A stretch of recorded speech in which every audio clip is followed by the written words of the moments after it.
Aku kehilangan anak perempuanku. Sebelum dunia sempat benar-benar mengenalnya. Namanya Sfara Ayuning Tias. Ia tidak mati karena kurang dicintai, melainkan akibat terlalu sibuk mencintai tanpa ingin diselamatkan. Ia memilih menulis luka, menitipkannya pada seorang laki-laki, yang kelak akan hidup dengan lagu-lagunya. Aku menyaksikan semuanya dari jauh. Bagaimana cinta bisa tumbuh tanpa janji, dan bagaimana perpisahan bisa terjadi tanpa suara. Cerita ini bukan tentang kematian. Ini tentang apa yang tertinggal setelahnya, tentang Surabaya, tentang kata-kata yang berubah menjadi lagu, dan tentang seorang laki-laki bernama Raka, yang tidak tahu bahwa pertemuannya dengan anakku akan mengajarkannya cara mencintai, dan cara kehilangan, jika kau siap menangis tanpa teriak. Ikuti balada cinta yang dituturkan Raka ini.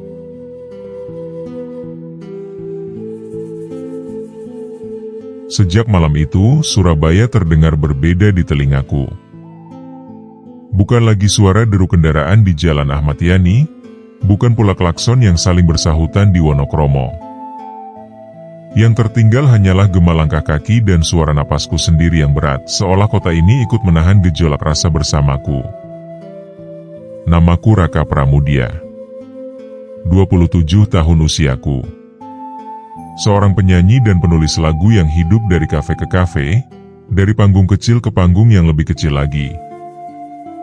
Malam itu, aku berdiri di tepi Kalimas, memandangi air yang bergerak pelan, seperti kenangan yang tak pernah benar-benar pergi. Aku baru saja kehilangan satu-satunya alasan mengapa aku masih menyanyi dan menulis lagu. Namanya Sfara Ayuning Tias. Kami bertemu pertama kali di perpustakaan kota Surabaya, dekat Rak Sastra Indonesia. Ia duduk di sudut, menulis di buku catatan coklat dengan pulpen tinta biru. Rambutnya dikuncir rendah, wajahnya tenang, seolah dunia tidak sedang berisik di luar sana. Aku tidak tahu mengapa memilih duduk di depannya, mungkin karena aku lelah dengan lagu-laguku yang tak lagi punya makna. Atau, mungkin karena cara ia menulis, perlahan, seperti sedang berbicara dengan dirinya sendiri. "Apa kamu menulis puisi?" tanyaku, yang terasa bodoh dan terlalu langsung. Ia mengangkat wajahnya, matanya gelap, dalam, dan menyembunyikan awan kesedihan. "Bukan," jawabnya, "aku menulis hal-hal yang tidak sempat aku ucapkan." Sejak hari itu, Surabaya berubah menjadi kota yang penuh pertemuan kecil. Kami bertemu di Taman Bungkul, berbagi kopi di warung sederhana di Jalan Pandegiling, berjalan tanpa tujuan di Jalan Tunjungan, atau duduk diam di halte bus kota di Jalan Raya Darmo, hanya untuk mendengarkan suara rintik hujan. Sfara tidak pernah meminta apapun dariku, ia hanya memberiku kata-kata. Setiap kali aku kehilangan nada, ia membuka buku catatannya dan membacakan satu halaman. Puisinya tidak indah dalam cara yang biasa, tidak berlebihan, tidak dramatis. Tapi, setiap barisnya, seperti luka yang dibuka secara jujur, dan aku mengubah luka itu menjadi sebuah lagu. Di luar dugaan, lagu-laguku yang kunyanyikan di kafe, mulai dikenal para pengunjung. Mereka menyebutnya liriknya tulus, menyayat, dan jujur. Mereka tidak tahu bahwa semua lagu itu bukan milikku. Itu milik Sfara. Namun, ada satu hal tentang Sfara yang tidak pernah benar-benar kupahami. Ia selalu menolak difoto, ia selalu menghindari pembicaraan tentang masa depan. Dan, setiap kali aku berbicara tentang nanti, ia hanya tersenyum. Senyum yang terlalu tenang untuk seseorang yang masih ingin tinggal lama di dunia. Malam itu, di tepi Kalimas, aku membuka buku catatan coklat yang ada di tanganku. Halaman terakhir hanya berisi satu kalimat, "Jika suatu hari aku tidak ada, jangan berhenti menulis. Biarkan aku hidup di lagu-lagumu." Pesan itu membuat tanganku gemetar. Surabaya terasa terlalu luas untuk kesepian sekecil ini, dan disitulah aku mengerti, beberapa orang hadir bukan untuk tinggal, melainkan untuk mengajarkan kita cara kehilangan. Aku menutup buku catatan itu perlahan, seolah jika aku menekannya terlalu keras, kenangan di dalamnya akan hancur menjadi debu. Malam di Surabaya semakin tua. Lampu-lampu jembatan memantul di permukaan Kalimas, bergetar seperti suara yang hampir pecah. Aku berjalan pulang dengan langkah tanpa tujuan, menyusuri jalanan yang pernah kulewati bersama Sfara. Setiap sudut kota terasa seperti potongan lagu yang belum rampung, ada bait yang hilang, ada nada yang sengaja disenyapkan. Keesokan harinya, aku kembali ke kafe kecil di kawasan Jalan Panglima Sudirman, tempat aku biasa manggung setiap Jumat malam. Pemilik kafe itu, Pak Gunawan, menatapku lama sebelum akhirnya berkata pelan, "Kamu kelihatan lebih kurus, Ra." Aku hanya mengangguk. Tidak ada jawaban yang cukup jujur, tanpa terdengar menyedihkan. Di sudut panggung, gitar tuaku menunggu. Aku memetik senarnya, mencoba memainkan lagu terakhir yang kutulis bersama Sfara. Lagu itu belum pernah kubawakan di depan siapapun. Lagu itu terlalu. Kami. Nada pembuka terdengar, lalu berhenti. Jariku terasa gemetar. Aku teringat sore terakhir kami di Taman Bungkul. Sfara duduk di bangku kayu, menatap anak-anak yang berlari mengejar gelembung sabun. Angin menggerakkan ujung rambutnya, dan untuk sesaat, ia tampak begitu ringan, seperti seseorang yang sudah berdamai dengan dunia. "Raka," katanya waktu itu, tanpa menatapku. "Kalau suatu hari aku tidak bisa mendengarkan lagu-lagumu lagi, kamu tetap harus menyanyikannya." Aku tertawa kecil, menganggap ucapannya itu candaan yang terlalu puitis. "Kamu ini aneh. Kamu selalu bicara seolah mau pergi jauh," jawabku dengan memandang bola matanya yang terlihat basah oleh air mata. Ia akhirnya menoleh. Senyumnya tipis, nyaris tak ada. Mungkin karena saat ini aku memang sedang belajar untuk pergi. Aku tidak bertanya lebih jauh. Aku memilih percaya bahwa cinta cukup untuk menahan siapapun agar tetap tinggal.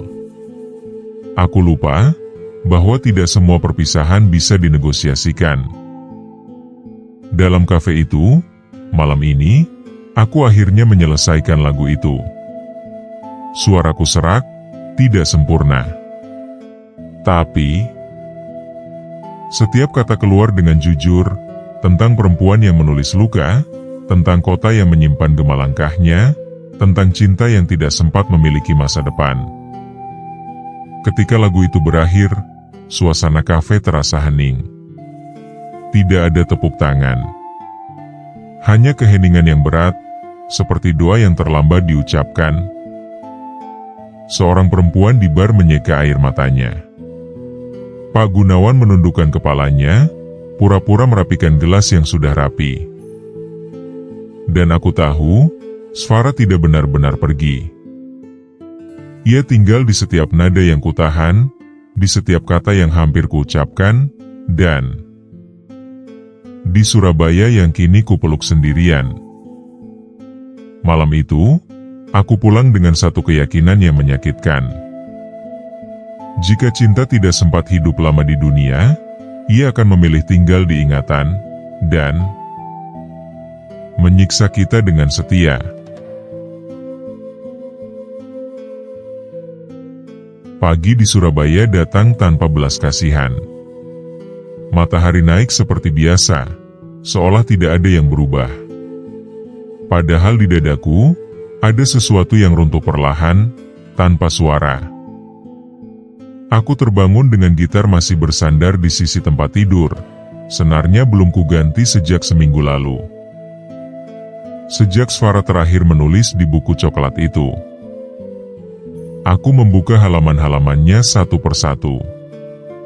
Tulisan tangannya rapi, namun tidak pernah berusaha indah. Seperti dirinya, jujur, tenang, dan menyimpan terlalu banyak hal sendirian. Di antara puisi-puisi pendek dan potongan kalimat yang tak selesai, aku menemukan satu halaman yang berbeda. Tanggalnya tertulis jelas. 12 Februari 2021.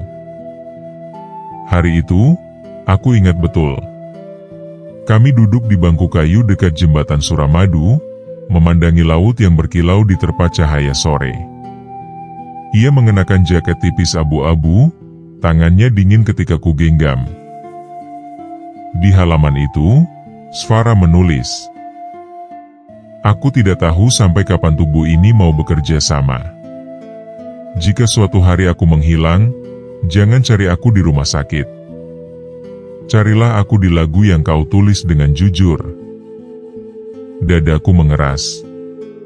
Ada ketakutan yang selama ini kutolak, kini berdiri tepat di depanku. Aku menutup buku itu, lalu membukanya kembali, berharap kata-kata itu berubah. Tapi, tulisan itu tetap di sana. Tegas, tak tergoyahkan. Aku mulai mengingat hal-hal kecil yang dulu kuabaikan. Bagaimana Sfara sering menahan napas sebelum tertawa. Bagaimana ia selalu membawa obat kecil di tas kainnya. Bagaimana ia cepat lelah, namun selalu bilang, "Aku baik-baik saja." Siang itu, aku mendatangi rumah kontrakan di daerah Smolowaru Indah, tempat Sfara tinggal selama ini. Pintu rumah itu terkunci. Tetangga sebelah, seorang ibu paruh baya, menatapku dengan raut iba ketika aku menyebut nama Sfara. "Kamu? Rakaya?" tanyanya pelan. "Sfara sering cerita tentang kamu." Aku mengangguk, tenggorokanku kering. "Ia pindah 2 minggu lalu," lanjut ibu itu, "katanya mau pulang. Tapi bukan pulang ke kampung. Pulang yang lain." Aku tidak bertanya apa maksudnya. Aku takut tahu jawabannya. Di kamar kontrakan itu, yang kini kosong, aku menemukan satu amplop putih terselip di bawah kasur. Namaku tertulis di sana, dengan tulisan tangan yang sama yang selama ini mengisi hidupku. Tanganku gemetar ketika membukanya. "Raka, maaf aku tidak cukup berani untuk mengatakan semuanya secara langsung. Aku tidak ingin cintamu berubah menjadi kasihan. Jika kamu membaca surat ini, berarti aku sudah memilih diam sebagai perpisahan. Jangan salahkan kota ini. Jangan salahkan dirimu. Aku bahagia pernah dicintai tanpa syarat." Aku duduk di lantai kamar itu, punggung bersandar ke dinding kosong, dan untuk pertama kalinya sejak Sfara pergi, aku menangis tanpa menahan diri. Surabaya di luar sana tetap bising. Tapi di dalam kamar itu, aku akhirnya mengerti. Cinta terbesar kadang adalah keberanian untuk pergi tanpa menyakiti, meski itu berarti meninggalkan luka yang tidak akan pernah benar-benar sembuh.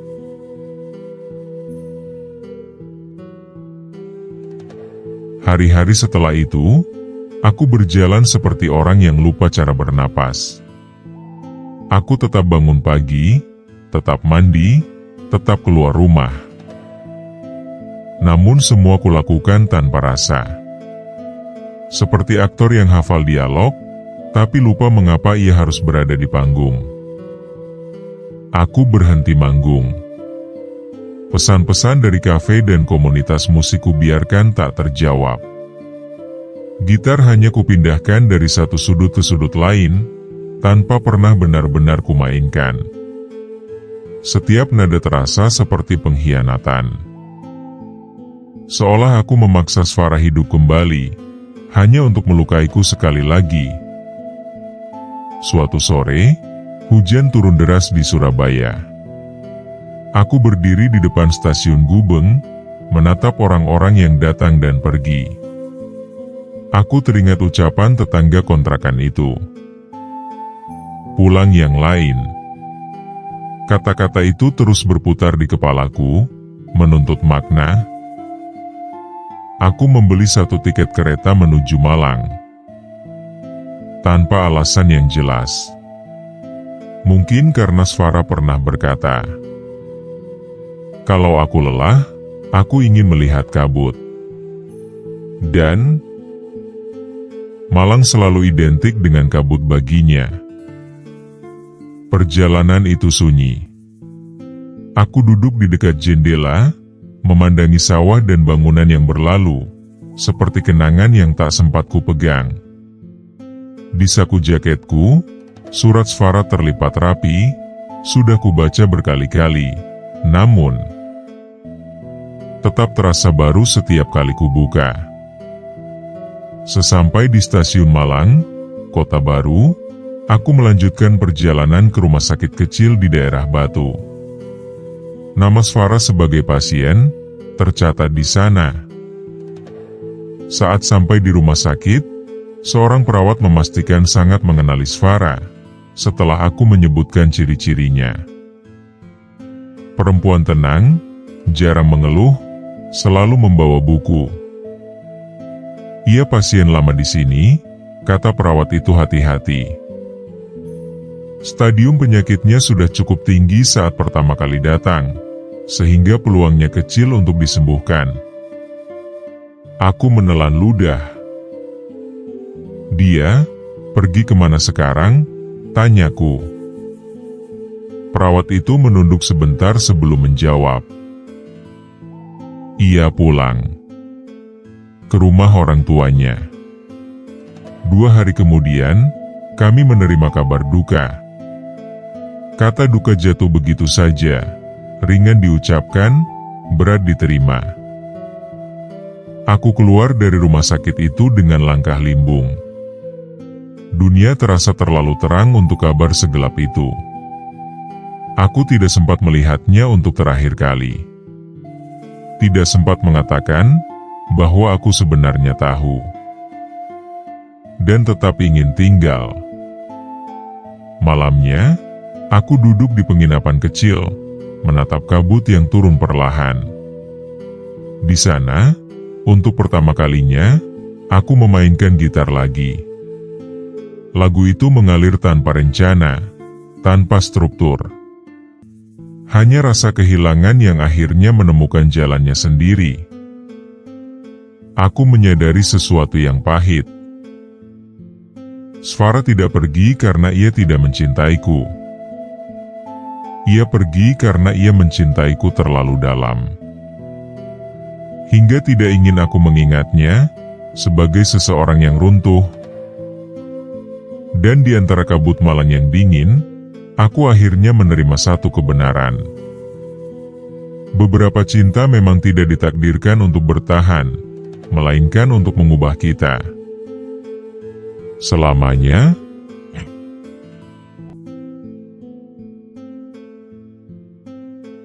Aku kembali ke Surabaya dengan tubuh yang lelah dan hati yang lebih sunyi dari sebelumnya. Kota itu menyambutku seperti biasa. Panas, padat, tidak peduli. Namun aku tahu, ada sesuatu dalam diriku yang tertinggal di antara kabut Malang, bersama nama Sfara yang kini hanya bisa kusebut dalam doa. Beberapa hari setelah kepulanganku, sebuah paket kecil tiba di rumah. Tidak ada nama pengirim. Hanya alamatku yang tertulis rapi. Di dalamnya, ada satu flash disk hitam dan sepucuk surat pendek. Tulisan tangan itu langsung ku kenal. "Raka, saat kamu menerima surat ini, berarti aku sudah tidak punya cukup waktu untuk menjelaskannya sendiri. Di dalam flash disk itu ada semua kata yang tidak sempat aku ucapkan. Jangan merasa berkewajiban menggunakannya.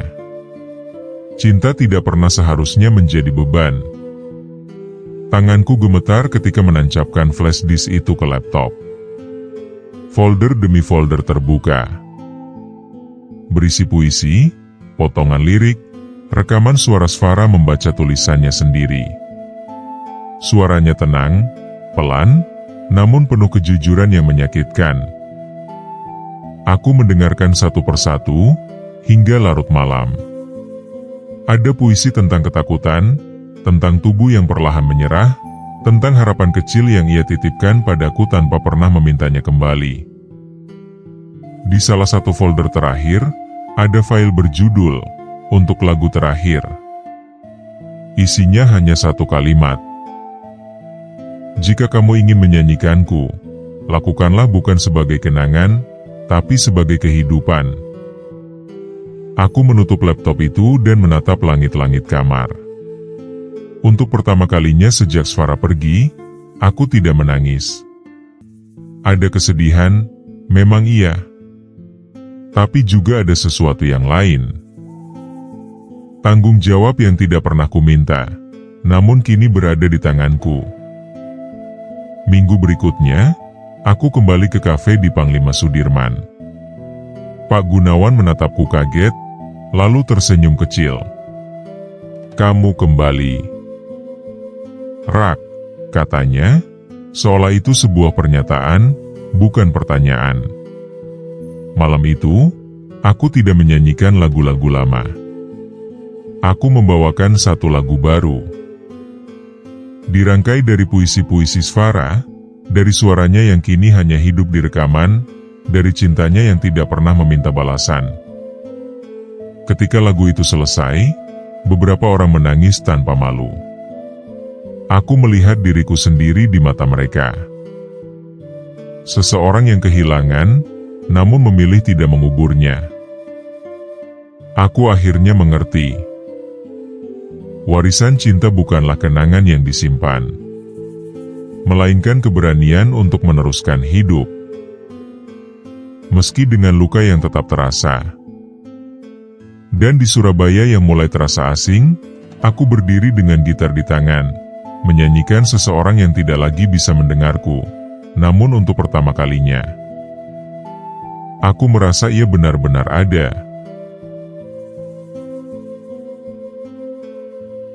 Lagu itu menyebar lebih cepat dari yang pernah kubayangkan. Seseorang merekam penampilanku malam itu, dan mengunggahnya ke YouTube, maupun media sosial lainnya.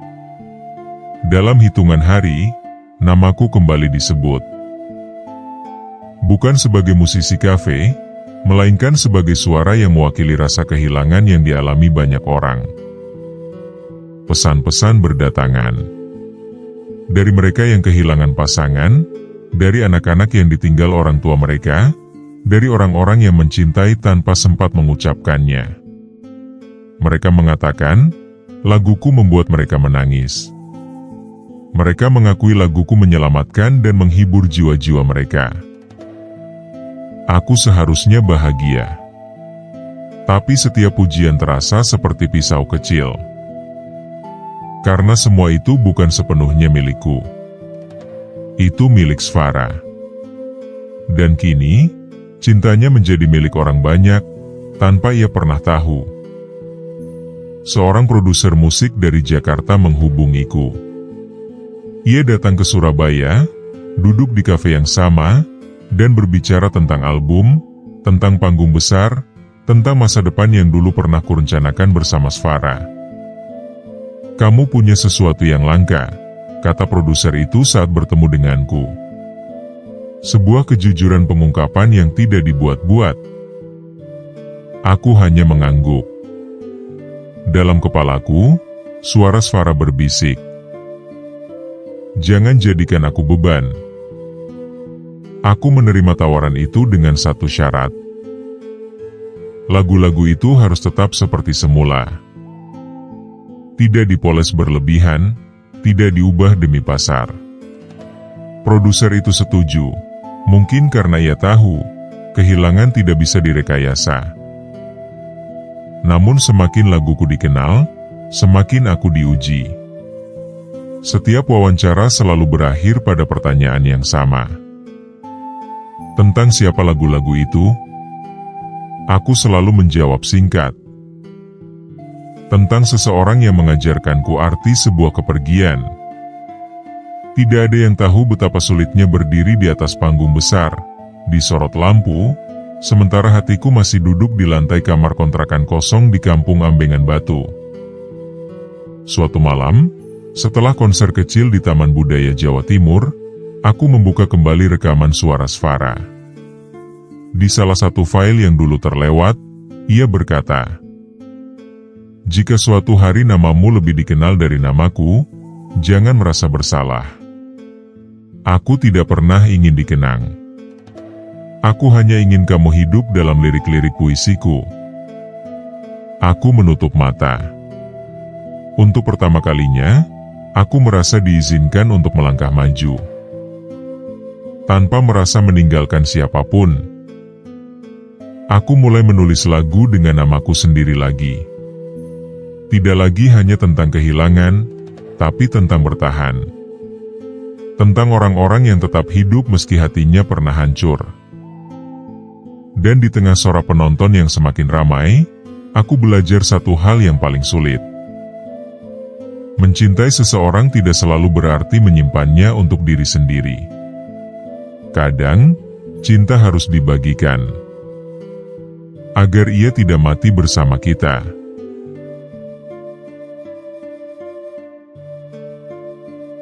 Undangan itu datang tanpa kuduga.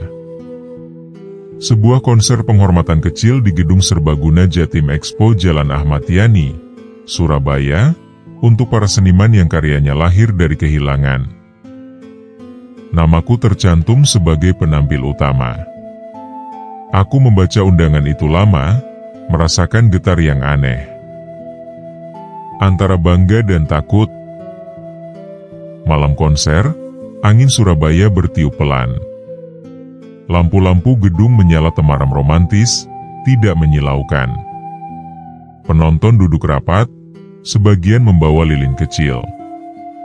Aku berdiri di belakang panggung, memegang gitar, dan untuk pertama kalinya merasa benar-benar sendirian. Tanpa kesedihan yang menekan, tanpa harapan yang memaksa. Sebelum naik panggung, seorang perempuan menghampiriku. Usianya sekitar 50 tahun. Matanya mirip Sfara. Tenang, namun menyimpan banyak hal. "Kamu Raka?" tanyanya dengan suara lembut. Aku mengangguk. "Aku ibunya Sfara," lanjutnya dengan pandangan penuh keteduhan. Dunia berhenti sejenak. Suara-suara di sekitarku memudar. Aku ingin mengatakan banyak hal. "Maaf Bu, terima kasih, aku mencintai Sfara dengan semua hati saya." Namun tak satu pun keluar. Ia tersenyum kecil. "Terima kasih Raka sudah menjaga Sfara. Dengan caramu." Kami duduk sebentar di bangku belakang panggung. Ia bercerita tentang Sfara kecil yang gemar menulis di balik pintu kamar, tentang penyakit yang datang perlahan, tentang keputusan Sfara untuk tidak menjadi beban bagi siapapun. "Dia memilihmu," katanya pelan. "Bukan untuk diselamatkan, tapi untuk disuarakan." Ketika namaku dipanggil, aku naik panggung dengan langkah mantap. Di hadapanku, ratusan wajah menunggu. Masing-masing membawa rasa kehilangan mereka sendiri. Aku memejamkan mata sejenak, lalu mulai memainkan lagu terakhir dari album itu. Sebuah lagu yang tidak pernah kubawakan sebelumnya. "Pergilah kasih dengan cintaku yang tulus." Di tengah lagu, aku berhenti sejenak dan berkata, lagu ini untuk seseorang yang mengajarkanku bahwa cinta tidak selalu harus dimiliki. Aku tidak menyebut namanya. Aku tidak perlu menyebut namanya. Saat nada terakhir menghilang, tidak ada tepuk tangan. Hanya keheningan yang penuh. Keheningan yang tidak kosong. Aku membuka mata dan melihat Ibu Sfara berdiri, menunduk, lalu tersenyum padaku dengan mata berkaca-kaca. Di momen itu, aku tahu. Ini adalah perpisahan yang sesungguhnya. Bukan dengan melupakan, bukan dengan mengubur, melainkan dengan mengizinkan cinta itu berdiri sendiri. Tanpa harus terus kupeluk. Dan di bawah langit Surabaya yang malam itu terasa ramah, aku akhirnya melepaskan Sfara. Bukan dari hidupku, tetapi dari kesedihanku. Aku berdiri beberapa langkah dari panggung ketika Raka mengucapkan kata-kata itu. Angin malam menggerakkan ujung kerudungku, dan untuk sesaat, aku merasa anak perempuanku berdiri di sampingku. Tenang, tidak lagi kesakitan, tidak lagi lelah. Namaku Ratna Ayuning Tias. Aku adalah ibu dari Sfara, dan selama 26 tahun hidupnya, aku belajar satu hal yang paling kejam. Tidak ada orang tua yang benar-benar siap menguburkan anaknya sendiri. Leukemia itu datang perlahan, seperti pencuri yang sopan. Tidak merusak sekaligus, tapi mengambil sedikit demi sedikit. Tenaga, rambut, tawa, dan akhirnya waktu. Sfara tahu lebih dulu daripada aku. Ia memilih diam. Ia memilih menulis. Ia memilih mencintai tanpa meminta diselamatkan. Raka adalah satu-satunya nama yang sering ia sebut menjelang akhir hidupnya. Bukan dengan tangis, bukan dengan penyesalan. Selalu dengan senyum kecil yang membuat dadaku perih. "Bu," katanya suatu malam, suaranya lemah. "Kalau nanti Sfara tidak ada, jangan biarkan Raka sendirian." Aku tidak menjawab. Aku sibuk menahan dunia agar tidak runtuh. Setelah Sfara pergi, rumah kami menjadi terlalu besar. Terlalu sunyi.